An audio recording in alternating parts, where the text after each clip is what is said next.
बच्चों, हम लोग जानते हैं कि हम लोगों का जो चैप्टर चल रहा है वो डेवलपमेंट चल रहा है। पॉलिटिकल साइंस इकोनॉमिक्स का डेवलपमेंट चैप्टर हम पढ़ रहे हैं। तो डेवलपमेंट के बारे में मैंने आप लोगों को बताया था। I have discuss about the development कि डेवलपमेंट क्या होता है, डिफरेंट पर्सन्स डिफरेंट गोल्स के बारे में मैंने बताया था। आप लोगों को याद भी होगा, डिफरेंट गोल्स के बारे में मैंने डिस्कस किया था। मैं बार बार कहता हूँ बच्चों, आप लोग वीडियो जरूर देखो एंड अपनी पढ़ाई को जरूर कंटिन्यू रखो, वरना बहुत मुश्किल हो जाएगा। ठीक है, फिर सडनली स्कूल खुलेगा तो यू नो दैट ये टाइम आपका तो काउंट ही होगा। अगर बोर्ड एग्जाम होगा तो अपने टाइम पर ही हो जाएगा, तो कैसे कवर किया जाएगा, that will be very difficult for you. तो that's why I am advising to you कि आप लोग अपनी पढ़ाई को कंटिन्यू रखिए, समझते रहिए। तो बच्चों, मैंने डेवलपमेंट के कुछ इंडिकेटर्स के बारे में डिस्कस किया था। आज हम फिर डिस्कस करते हैं इंडिकेटर्स ऑफ द डेवलपमेंट। क्या डिस्कस करते हैं? इंडिकेटर। क्या करते हैं बच्चों? क्या डिस्कस करते हैं? Indicators of the development. Indicator of the development.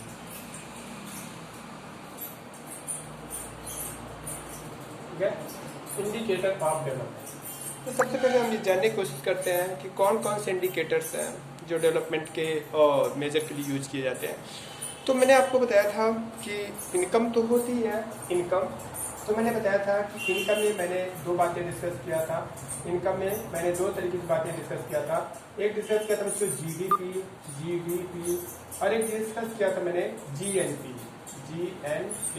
ये दो चीजें मैंने डिस्कस किया था, और मैंने इन दोनों को डिफाइन करने की कोशिश किया था कि जीडीपी क्या होती है और जीएनपी क्या होती है। मैंने आप लोगों को बताया था कि जीडीपी क्या होती है? किसी भी कंट्री का ग्रॉस डोमेस्टिक प्रोडक्ट, कंट्री के अंदर जो प्रोडक्शन किया जाता है, that is known as GDP. कहते हैं ना, जीडीपी की ग्रोथ रेट इतना चल रहा है, 8% चल रहा है, 6% चल रहा है, 7% चल रहा है। कोरोना की वजह से जीडीपी का ग्रोथ रेट डाउन हो गया।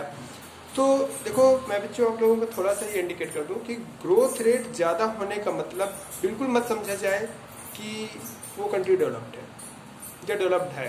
जैसे कह दिया जाए कि चाइना का ग्रोथ रेट 13% है, 13% है, या पहले बहुत कभी था, इस समय मान लेते हैं 10% है, 10% है। और अमेरिका का ग्रोथ रेट 2 से 3% है। ठीक है, 2 से 3% है, 2% या 3% है। तो इसका मतलब ये बिल्कुल नहीं समझा जाए कि अमेरिका कम डेवलप्ड है। ठीक है, देखो मेरे कहने का मतलब है, जैसे कह दिया जाए, कुछ इसको ऐसे समझते हैं कि किसी बंदे का पेमेंट 2000 है और किसी बंदे का पेमेंट 20,000 है। सपोज करो, ऐसा वेरिएशन हमें देखने के लिए मिलता ही है, ये कोई नई बात नहीं है।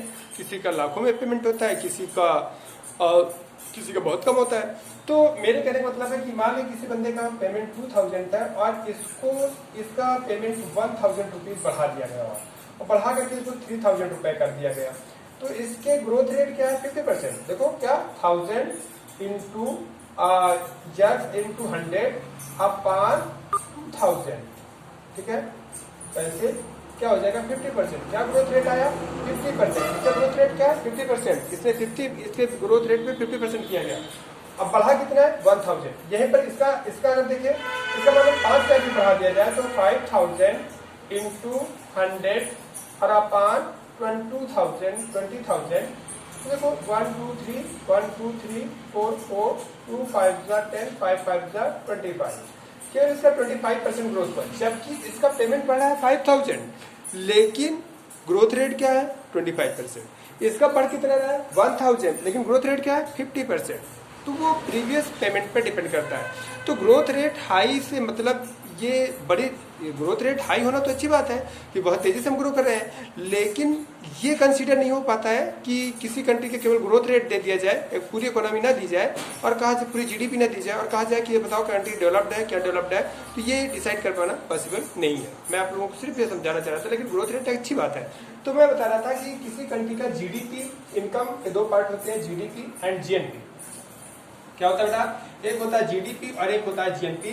मैंने बताया था कि जीएनपी जो होता है, जीएनपी जो होता है वो जीडीपी और प्लस फॉरेन इनकम। क्या होता है? Foreign income. फॉरेन इनकम को ऐड कर दो जीडीपी के साथ तो हमारे कंट्री का टोटल इनकम बच जाता है। टोटल इनकम को जो हम लोग जीएनपी कहते हैं। तो ये मैंने बताया, मैंने आप लोगों को कंट्री की इनकम बताया, ये टोटल इनकम बताया। तो पहला हमारे पास पहला इंडिकेटर्स बनता है वो बनता है इनकम, टोटल इनकम या जीएनपी। GNP, सिंपली हम लिख सकते हैं GNP। फिर दूसरा जो इंडिकेटर होता है बच्चों, पर कैपिटा इनकम। मैंने बताया था पर कैपिटा इनकम, पर कैपिटा इनकम। तो मैंने बताया था कि पर कैपिटा इनकम क्या होता है, जब हम किसी कंट्री के टोटल इनकम को, here means total income GNP, total income का मतलब क्या समझ रहे हो, जीएनपी। जब हम किसी कंट्री के टोटल इनकम मींस जीएनपी को कंट्री के पॉपुलेशन से डिवाइड कर देते हैं, तो whatever we get that is the per capita income. तो किसी कंट्री की पर कैपिटा इनकम क्या होगी, जब उस कंट्री की टोटल इनकम को, when the entire income of the country should be divided by the population, whatever as a question we will get, that will be the per capita income। और मैं आपको बार बार बता दे चुका हूँ कि per capita income is better indicator than the total income। और यही reason है कि पर कैपिटा इनकम में इंग्लैंड, फ्रांस, रसिया, इंग्लैंड, फ्रांस, ये छोटे छोटे देश, जर्मनी, और ये आपका बेल्जियम, ये आपका स्वीडन, ये आपका पुर्तगाल, ये बहुत छोटे देश हैं, इनकी पर कैपिटा इनकम बहुत हाई है, लेकिन इनकी टोटल इनकम इंडिया से कम है। इनकी टोटल इनकम, इंडिया 5th या 6th largest economy of the world है। केवल 4 या 5 देश ही भारत से इकोनॉमी में आगे हैं, लेकिन इंडिया एक डेवलप कंट्री नहीं है। तो ये क्यों, क्योंकि इंडिया की पर कैपिटा इनकम बहुत कम हो जाती है, इंडिया की पर कैपिटा इनकम बहुत कम हो जाती है। और इसका एग्जांपल मैंने दिया था कि अगर कोई एक फैमिली है, एक फैमिली ए है और एक फैमिली ये बी है, और मैंने बताया था कि फैमिली ए की में 10 लोग हैं और ये 1 लाख रुपए कमा रहे हैं, और इस फैमिली में क्या है, क्या कहते हैं, 4 लोग हैं और ये 75,000 या 5 लोग हैं और ये 75,000 तक की इनकम कर रहे हैं, ये 1 लाख रुपए का इनकम कर रहे हैं और ये 75,000 की इनकम कर रहे हैं। तो 75,000, 1 लाख, तो whose income is better, इनकी ज्यादा बेटर है, इनकी ज्यादा है, इनकी तो 10,000 पर कैपिटा इनकम है, जबकि इनकी 15,000 पर कैपिटा इनकम है। तो मेरे कहने का मतलब है पर capita income is better indicator. अगर आपसे कोई पूछता है कि which is better indicator, total income और per capita income, then you have to answer that per capita income is better indicator rather than the total income, entire income, GNP से per capita income ज्यादा better indicator होता है। ठीक है बच्चों, तो ये आपको मैंने बताया per capita income। ये हम क्या पढ़ रहे हैं, ये हम बेटे डेवलप किसी कंट्री के डेवलपमेंट को किन बेस पर उसे डेवलप को हम मेजर करेंगे। तो टोटल इनकम देखेंगे, फिर देखेंगे पर कैपिटा इनकम क्या है, ठीक है, फिर देखेंगे पर कैपिटा इनकम क्या है, फिर क्या देखेंगे बच्चों, इन्फेंट मॉर्टेलिटी रेट। क्या देखेंगे, इन्फेंट मॉर्टेलिटी रेट। क्या देखेंगे, infant mortality, infant mortality rate. ये रेट क्या होती है, इन्फेंट मॉर्टेलिटी रेट क्या होती है बच्चों, तो ये इन्फेंट मॉर्टेलिटी रेट कहा जाता है death rate of the children who has not completed 1 year age, है ना। The death rate of the children या number of the death children before completing 1 year without celebrating their first birthday. मतलब birthday के बाद का जो first birthday आता है, पहला बर्थडे जो सेलिब्रेट किया जाता है, उसको बिना सेलिब्रेट किए हुए जिन बच्चों की डेथ हो जाती है, उनकी डेथ रेट को हम लोग क्या कहते हैं, इन्फेंट मॉर्टेलिटी रेट। तो what is infant mortality rate, death rate of the children, ठीक है। और ये कितने में निकाला जाता है, 1000 में कैलकुलेट किया जाता है। 1000 जन्म लेने वाले बच्चों में जिनकी डेथ बिना बच्चों की बिना 1 साल एज कंप्लीट किए हुए हो जाती है, उसे हम लोग क्या कहते हैं बच्चों, इन्फेंट मॉर्टेलिटी रेट। और किसी भी सोसाइटी का अगर इन्फेंट मॉर्टेलिटी रेट ज्यादा है, तो किसी भी कंडीशन पे बेटे हम उस कंट्री को डेवलप्ड कंट्री या उस सोसाइटी को हम डेवलप्ड सोसाइटी नहीं कंसीडर कर सकते। इसका मतलब उस कंट्री में बहुत कुछ कमी है, मेडिकल फैसिलिटीज है, प्रॉपर केयरिंग नहीं हो पा रहे, मम्मी पापा अवेयर नहीं है, लॉट ऑफ थिंग्स उसमें हमें कैलकुलेट होगी, ठीक है। या कुछ लोग क्या करते हैं कि गर्ल्स को मतलब जन्म लेते ही मार देते हैं, ठीक है। तो ये भी एक हमारे बैकवर्ड सोच का एक रिजल्ट है कि हम we are not seeing to the boys and child with the equal eyes. हम दोनों को एक आंख से नहीं देख रहे हैं, हम दोनों को बराबर नहीं समझ रहे हैं। हमारी सोसाइटी में एक बहुत बैकवर्ड लेवल पे देखते हैं। बैकवर्ड मैं आपको कास्ट वाइज बैकवर्ड नहीं कह रहा, मैं आपको इस समाज के विचारधारा मेंटेलिटी बैकवर्ड, जिनकी मेंटेलिटी बैकवर्ड है, पीछे साइड में है, तो उनको मैं देखता हूँ कि मतलब वो अभी भी 18वीं शताब्दी में जी रहे हैं और वो कहते हैं कि नहीं, हमारे इस एम्पायर का। छोटी स्कूटियाँ होती है गांव में और 1-2 बीघे खेत होते हैं, कहते हैं अरे हमारी देखभाल कौन करेगा और हमारे इस एम्पायर को कौन संभालेगा, हमारे बाद 1-2 लड़का होना ही चाहिए। ऐसी ऐसी मेंटालिटी लोगों की होती है। तो मेरे कहने का मतलब they are not accepting to the boys and girls and equal mentality, equal level.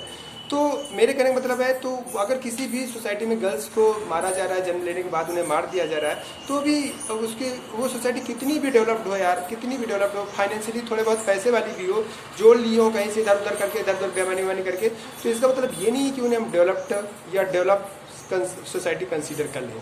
ठीक है, तो इन्फेंट मोर्टेलिटी रेट कहा जाता है बच्चों, इन्फेंट मोर्टेलिटी रेट कहा जाता है death rate of the children who died, यहाँ ऐसे डिफाइन करोगे, the number of died death children before completing 1 year among 1000 born baby. 1000 born baby में के बीच में 1 ईयर कंप्लीट किए हुए, बने 1 ईयर कंप्लीट किए हुए बच्चों की डेथ को हम लोग क्या कहते हैं बच्चों, इन्फेंट मोर्टेलिटी रेट। इसके लिए ना, तो infant mortality rate is very clear कि ऐसे बच्चों की डेथ 1000 बच्चों, जैसे मान लेते किसी सोसाइटी में 1000 बच्चे जन्म लिए, उनमें हमने देखा कि कितने ऐसे बच्चे हैं जो बिना 1 साल कंप्लीट किए हुए जिनकी डेथ हो जाएगी। तो वो 1000 में जो जिन बच्चों की डेथ बिना 1 साल कंप्लीट किए हुए, ये 1000 में कैलकुलेट किया जाता है। तो बिना 1000 चिल्ड्रन में जो बिना 1 साल कंप्लीट किए हुए जिन बच्चों की डेथ हो जाती है, उसे हम इन्फेंट मोर्टेलिटी रेट कहते हैं। ऐसी सोसाइटी, जिस सोसाइटी का इन्फेंट मोर्टेलिटी रेट हाई होगा, वो सोसाइटी कभी डेवलप नहीं हो सकती है, भले वो फाइनेंशियली थोड़ी सी डेवलप्ड हो, लेकिन हम उसे मेंटल या एजुकेशनल एंगल से डेवलप्ड नहीं कंसिडर कर सकते। ठीक है, तो एक ये हम लोगों का रहा बच्चों। फिर इसके बाद एक इंडिकेटर्स आता है लिटरेसी रेट। ठीक है, लिटरेसी रेट। ठीक है, लिटरेसी रेट बच्चों क्या देखेंगे, literacy rate, literacy rate. Literacy rate कहा जाता है कि पढ़े लिखे लोगों की संख्या, जैसे भारत की लिटरेसी रेट अब काफी बेटर हो गई है। जब हमारा देश आजाद हुआ था तो उसमें 25 से 30% लोग लिटरेट थे, 25% भी लोग लिटरेट नहीं थे। और लिटरेट भारत में माना किसको जाता है, who can put their sign in place of the putting their thumb, mark of thumb, यानी अपने अंगूठा लगाने की जगह पर जो साइन कर देता है, हाथ हिलाते हिलाते ऐसे ऐसे करके साइन कर लेता है, राम कली या राम भजन मोहम्मद जो भी हो लिख ले, तो वो क्या कहते हैं, तो उसको हम लोग क्या कहते हैं, लिटरेट कंसीडर करते हैं। तो इंडिया में लिटरेसी रेट कंसीडर करने क्या है कि जो इंडिया की जब सेंसस होता है तो वो पूछते हैं आर यू पुटिंग सिग्नेचर और you are putting your thumb mark. आप थंब मार्क लगाते हो, सिग्नेचर करते हो, उससे उनको लिटरेट बना दिया जाता है। अगर वो लिटरेट सिग्नेचर करते हैं तो कहते हैं लिटरेट है, अगर सिग्नेचर नहीं तो उनको कोई डिग्री की जरूरत नहीं है कि आपका अच्छा 10 पास होना चाहिए तब आप लिटरेट हो गया, अच्छा 5 की डिग्री होनी चाहिए तब आप लिटरेसी में काउंट कीजिए, नहीं, देयर इज नो नीड। आप if you are putting the signature in place of the thumb mark then you are literate, if you are putting the thumb mark in place of the signature then you are illiterate. Okay बच्चों, तो literacy rate क्या होता है, मतलब 100 में कितने लोग literate हैं। इंडिया में इस समय मानते हैं कि लगभग 75% पॉपुलेशन इंडिया की लिटरेट हो गई है, जिसमें 81% लगभग जेंट और 70 या 70 के करीब हमारी लेडीज लिटरेट है। इसके पहले की जो सेंसस 2011 के करीब हम जब देखते हैं तो हम देखते हैं कि उसके पहले के सेंसस में हम देखते हैं 2001 के करीब हम जब सेंसस देखते हैं तो 65.38% इंडिया की पॉपुलेशन लिटरेट थी। तो इंडिया की लिटरेसी रेट लगभग ये चल रहा है, जबकि तो ये भी एक किसी सोसाइटी का, भाई किसी सोसाइटी के डेवलपमेंट को मेजर करने का लिटरेसी रेट भी एक बहुत मेजर फैक्टर है, बहुत मेजर फैक्टर है, समझ में है। तो ये लिटरेसी रेट से भी बच्चों किसी भी सोसाइटी के, किसी भी कंट्री के डेवलपमेंट को मेजर करते हैं। ठीक है, फिर कहा जाता है net attendance ratio. Net attendance ratio क्या होता है बच्चों, अगला पॉइंट आता है net attendance, net attendance ratio, net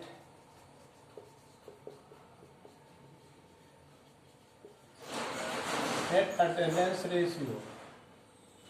net attendance ratio क्या कहा जाता है, नेट अटेंडेंस रेशियो कहा जाता है बच्चों कि ऐसे बच्चे, नेट अटेंडेंस रेशियो उसको कहा जाता है जो बच्चे 14 ईयर्स के बच्चे इनरोल्ड हैं इन द स्कूल्स,